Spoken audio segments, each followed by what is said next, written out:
الحسين بالأكبر مقتول. زينب كانت تنظر من تحت رواق الخيمة، تشوف أخوها الحسين إجا ظهره محني وشايل ابنه. زينب قالت أخاف أخوي يموت على ابنه، خلي أطلع أتلقاه في موضع تسلية. يقول وقفت زينب على باب الخيمة، الحسين من شاف زينب برزت طلعت على باب الخيمة، رمى الأكبر وأقبل مهرول وهو يصيح زينب ارجعي ارجعي إلى خيمتك، ألا تعلمين أن خدرك أعز علي من ولدي علي الأكبر؟ أنت إذا تريد ترضي الحسين صدق دير بالك على القوارير، على المخدرات دير بالك أخوي حتى النار رضا المولى هذا ويتم علينا الخير إن شاء الله. فهاي ليلى ما طلعت من الخيمة، قالت له أبو علي أريد تقف على باب خيمتي وأنظر لوجهك، يعني يصير وجه الحسين مرآة تنعكس به صورة الأكبر وتراه ليلى. إذا وجه مسرور تعرف ابنها سالم، إذا وجه متغير تعرف أكو شي صار على ابنها. يقول الحسين واقف على باب خيمة ليلى والأكبر يقاتل، لكن لما برز ابن غانم تغير لون الحسين. قالت حبيبي يا حسين أرى وجهك تغير وخطف لونك، هل قتل ولدي علي؟ قال لا يا ليلى، ولكن برز إلى من يخاف القلب منه عليه. برز لابن غانم وأنا أخاف على ابنك من هذا الرجل. قالت له زين أنا شو أسوي؟ حرمة ومحجبة وبيتها، أنا شو أسوي؟ قالها يا ليلى سمعت جدي رسول الله يقول إن الوالدة دعاؤها مستجاب بحق ولدها. انت ما لك غير الدعاء، الدعاء حقيقة وسيلة المضطر والمحتاج. روح ادعي هناك اللهم ارحم من سلاحه الدعاء ورأس ماله البكاء. رجعت ليلى للخيمة. ليلى شنو باش توسلت؟ يقول صارت في وسط الخيمة رمت خمارها، رفعت صدرها ورأسها نحو السماء وصاحت بهذا النداء اي بالحسين وش ما به مصيبة. يا الله يا الله، تدعو يا ابا عبد الله يعني بجاك يا حسين، بالحسين وش ما به مصيبة يا راد يوسف من مصيبة، لا يعقوب ومسكين نحيبه واريدك علي سالم تجيبه. استجاب الله دعاء ليلى. أنا أريد أقرأ الليلة على الأكبر. إيه شوية القلب مفجوع والروح محتصرة. يا الله بجاه على الأكبر، يا الله ارحمنا وانظرنا بخير. إيه الأكبر يعود. استجاب الله دعاء الأب أو جاب راسي بن غانم وإجل أبوه قال لأبويا أنا عطشان أريد جائزة منك، أريد ماي. الحسين سلام الله عليه قال بني علي ضع لسانك على لساني. وضع الأكبر لسانه على لسان أبيه. قال أبا إن لسانك كالخشبة اليابسة، أنت هم عطشان مثلي. بعد يرجع للحرب يقول عبود غفلة. الأكبر يخاطب الحسين يقول أبويا علي وين تريد؟ يقول له أريد أرد للحرب. هاي المرة الثالثة يقول له قبل ما تروح للحرب أرد أسألك. يقول له اسأل يا أبا.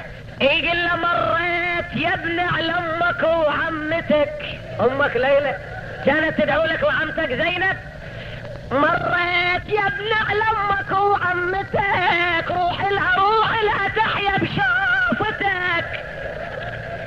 حق الحواجب يا ابني إلى حق ترى الأم عندك، حق الحواجب يا ابني وحق لك حق هالربا وحقك ونست الولد. الله هنا لازم تروح لأمك ليلى. اجا الأكبر لأمه ليلى للمخيم يسأل وين أم ليلى؟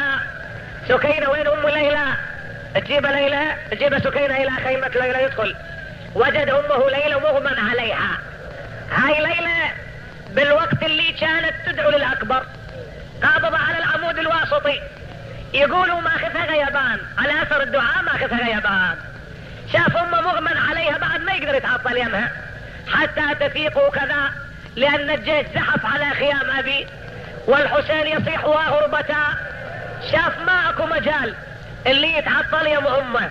يقول خرج من عند أمه وأقبل لأبيه، ودعه ومشى خطوات. زين شوية صغير انتبه لهنا. الأكبر ودع الحسين وراح خطوات، فرد مقدار رد يقول رجع همس في اذن ابي الاكبر والصابو وصيه. زينب تراقب الموقف، موقف الوداع.